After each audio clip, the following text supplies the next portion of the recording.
장시호, 정유라 이 사람들 이야기를 좀 가지고 오셨다고요? 그렇습니다. 장시호에 이어서 정유라까지 최순실과 삼성의 불리한 증언을 쏟아냈습니다. 예. 최순실 씨 측 변호인들은 특검이 압박을 하거나 회유를 했을 것이라면서 뭐 변호사 사임까지 거론하는 강력히 반발을 하고 있죠. 압박을 해서 그들이 나온 거 아니냐? 예, 그렇지만 특검과 검찰에서는 정유라의 증언은 우리도 의외다. 회유는 말도 안 되는 얘기다. 라고 최순실 씨와 변호인이 억지 주장을 하고 있다고 반박을 하고 그렇죠. 있습니다. 그래서 오늘 Y뉴스에서는 정유라, 장시호 왜 딸들은 반란을 일으켰을까 이렇게 주제를 정해봤습니다. 제일 궁금한 것부터 네. 물어보죠. 네. 정유라 씨가 증인으로 출석을 할 거면 네. 당당하게 할 거면 왜 새벽 2시에 나간 겁니까? 저도 그게 참 궁금했습니다. 그쵸. 하필 12시도 되고 새벽 4시도 될 텐데 그땐가 해서 궁금했는데 예. 특검과 검찰 쪽에 확인을 해보니까 정유라 씨가 처음에 원했던 시간은 12시 자정 이전에 자신을 데리러 와달라는 것이었다고 합니다. 그래요? 네. 그리고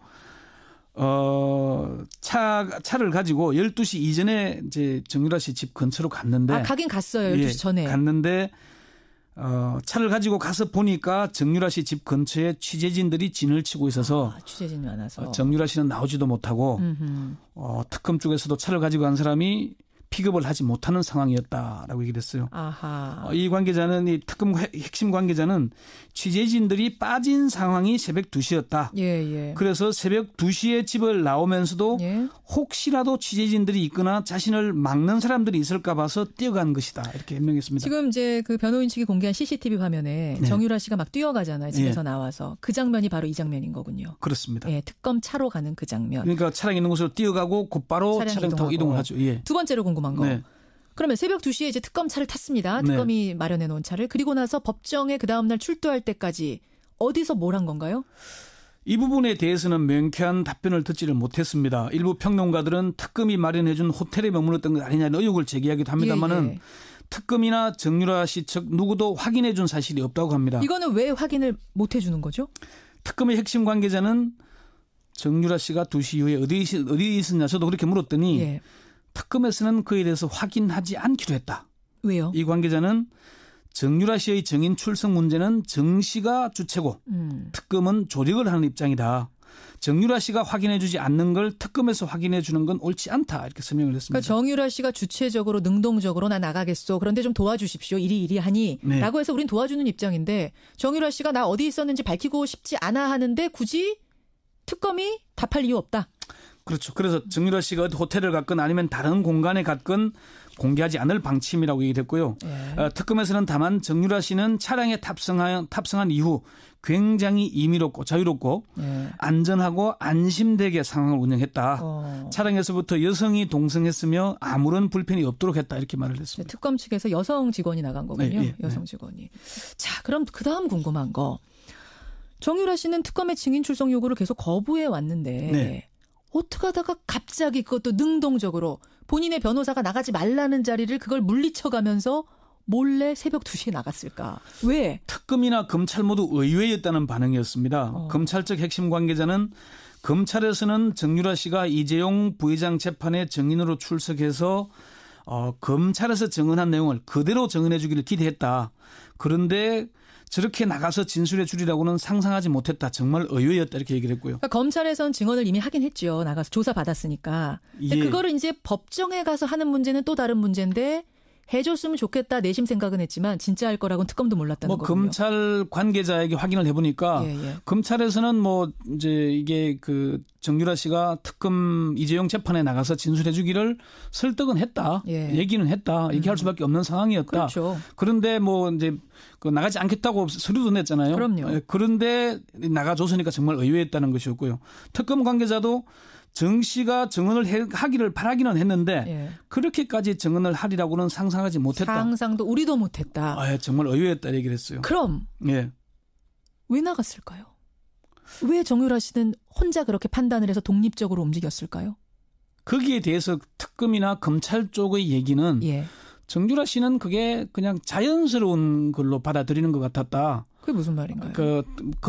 이미 검찰에서 정유라 씨가 5차례 5회의 피의자 신문조서를 작성을 했거든요. 예. 1회는 이대 부정입시, 뭐 2회는 학사비리 관련이었고 3, 4, 5회는 승마 관련, 삼성과 관련된 내용이었어요. 예. 거기서 이미 진술한 내용을 그대로 재판에 나가서 진술한 거라고 합니다. 새롭게 얘기한 건 아니고.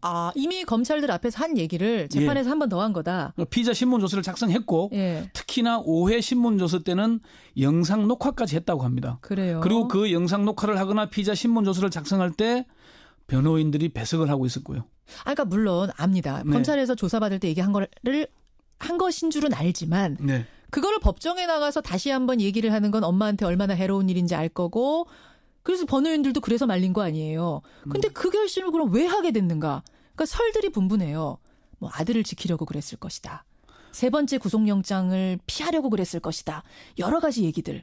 뭐라고 보세요? 그게 이제 최순실 씨 변호인들은 이제 특검이 새벽 2시에 정 씨를 혼자 불러내서 회유와 압박을 했다. 심지어 뭐 보쌈한 거 아니냐 이런 주장까지 했죠. 보쌈한 거 아니냐는 얘기도 했습니다. 그런데 그 말은 어폐가 있습니다. 특검이 정 씨를 회유하거나 압박하기 위해서는 권한이 있어야 하는데 특검이 지금 남은 권한은 정유라 씨를 법정 증인으로 부르는 권한밖에 없습니다. 수사권도 없죠. 그러니까 봐줄 것도 없는 겁니다. 맞아요. 그리고 이미 검찰에서도 영장을 2번 청구해서 기각이 됐잖아요. 그렇죠. 그런데 3번 청구한다 그래서 발부된다는 보장이 어디 있겠습니까? 그리고 정유라 씨를 회유한다 그러는데 회유를 했다 치고 1심에서 유죄가 나왔다. 그런데 항소심 가서 검찰이 회유한 것이다라고 정문을 뒤집으면은 어떻게 하겠습니까?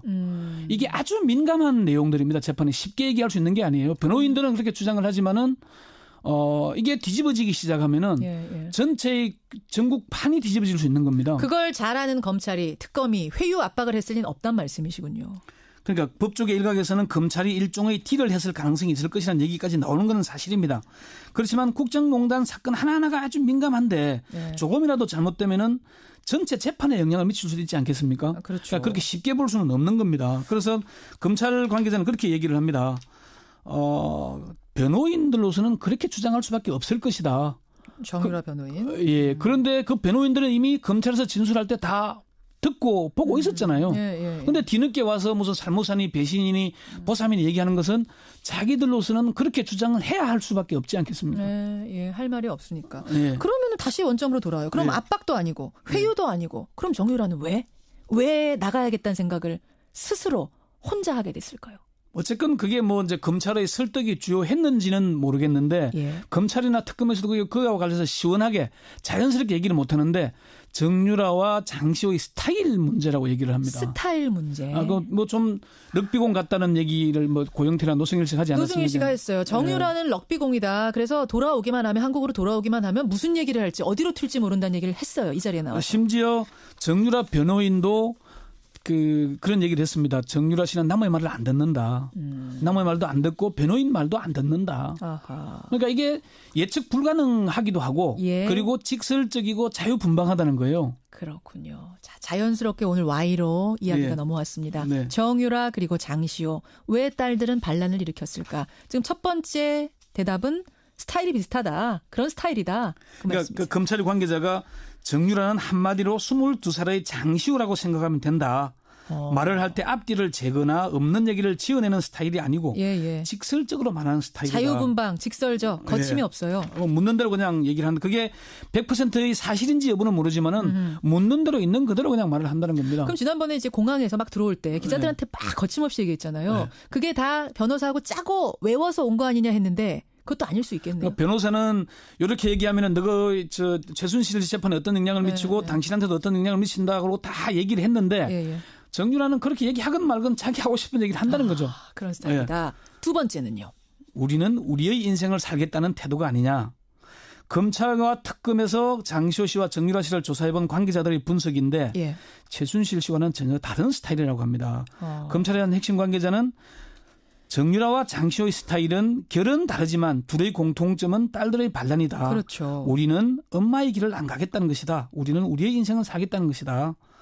특검의 한 핵심 관계자도 우리는 할아버지 최태민 씨나 어머니처럼 박씨 집안에 매일 이유가 없다는 태도를 보였다고 얘기를 합니다. 박정희, 박근혜, 이 박씨 집안에 우리가 왜 매여야 돼? 우리 할아버지, 뭐 이모, 엄마는 그랬을지 몰라도 우리가 왜 그래야 돼라는 생각. 세 번째는 장시호 씨나 정유라 씨가 둘 다 천재기가 있다는 얘기를 했습니다. 아니 잠깐만요. 천재라는 게 이거는 좀 의외인데 천재기가 있다고요? 그게 우리가 천재라는 걸 학교 성적이 좋은 걸로만 얘기하지는 않잖아요. 그렇죠. 성적은 안 좋을 수도 있어요. 둘 다 성적은 안 좋았어요. 예. 근데 이 두 사람을 조사해본 특검 관계자들은 한결같이 둘 다 똑똑하고 천재기가 있다. 장시호도 머리가 굉장히 비상하고 그랬지만 정유라가 쓴 편지나 이런 걸 보면은 변호사보다 낫다. 그래요? 글을 잘 쓴다. 세상 이치에 대해서 말하는 걸 보면은 22살이라고 보기 어렵다. 이렇게 얘기했습니다. 예, 천재기가 있다. 또 있습니까? 독특한 스타일이라는 게 얘기인데, 그게 처음에 얘기한 얘기하고 비슷합니다. 뭐 변호사도 그래 얘기했고 남의 말 안 듣는다. 자기들 주장이 너무 강하다. 자, 정유라, 장시호 왜 딸들은 반란을 일으켰나 듣고 보니 좀 정리가 되는군요. 2시에 이제 특검차를 탔습니다. 특검이 네. 마련해 놓은 차를. 그리고 나서 법정에 그 다음 날 출두할 때까지 어디서 뭘 한 건가요? 이 부분에 대해서는 명쾌한 답변을 듣지를 못했습니다. 일부 평론가들은 특검이 마련해 준 호텔에 머물렀던 것 아니냐는 의혹을 제기하기도 합니다만은 특검이나 정유라 씨 측 누구도 확인해 준 사실이 없다고 합니다. 이거는 왜 확인을 못 해주는 거죠? 특검의 핵심 관계자는 정유라 씨가 2시 이후에 어디 있었냐 저도 그렇게 물었더니 특검에서는 그에 대해서 확인하지 않기로 했다. 왜요? 이 관계자는 정유라 씨의 정인 출석 문제는 정 씨가 주체고 특검은 조력을 하는 입장이다. 정유라 씨가 확인해 주지 않는 걸 특검에서 확인해 주는 건 옳지 않다. 이렇게 설명을 했습니다. 그러니까 정유라 씨가 주체적으로 능동적으로 나 나가겠소. 그런데 좀 도와주십시오. 이리 하니. 네. 라고 해서 우린 도와주는 입장인데 정유라 씨가 나 어디 있었는지 밝히고 싶지 않아 하는데 굳이 특검이 답할 이유 없다. 그렇죠. 그래서 정유라 씨가 호텔을 갔거나 아니면 다른 처음에 원했던 시간은 12시 자정 이전에 자신을 데리러 와달라는 것이었다고 합니다. 그래요? 네. 그리고 차를 가지고 12시 이전에 이제 정유라 씨 집 근처로 갔는데 가긴 갔어요. 12시 전에. 갔는데 차를 가지고 가서 보니까 정유라 씨 집 근처에 취재진들이 진을 치고 있어서 취재진이 많아서 정유라 씨는 나오지도 못하고 특검 쪽에서도 차를 가지고 간 사람이 픽업을 하지 못하는 상황이었다라고 얘기를 했어요. 아하. 이 관계자는 이 특검 핵심 관계자는 취재진들이 빠진 상황이 새벽 2시였다. 예. 그래서 새벽 2시에 집을 나오면서도 혹시라도 취재진들이 있거나 자신을 막는 사람들이 있을까 봐서 뛰어간 것이다. 이렇게 해명했습니다. 지금 이제 그 변호인 측이 공개한 CCTV 화면에 정유라 씨가 막 뛰어가잖아요. 집에서 나와서. 그 장면이 바로 이 장면인 거군요. 그렇습니다. 특검 차로 가는 그 장면. 그러니까 차량 있는 곳으로 뛰어가고 곧바로 차량 타고 이동을 하죠. 두 번째로 궁금한 거.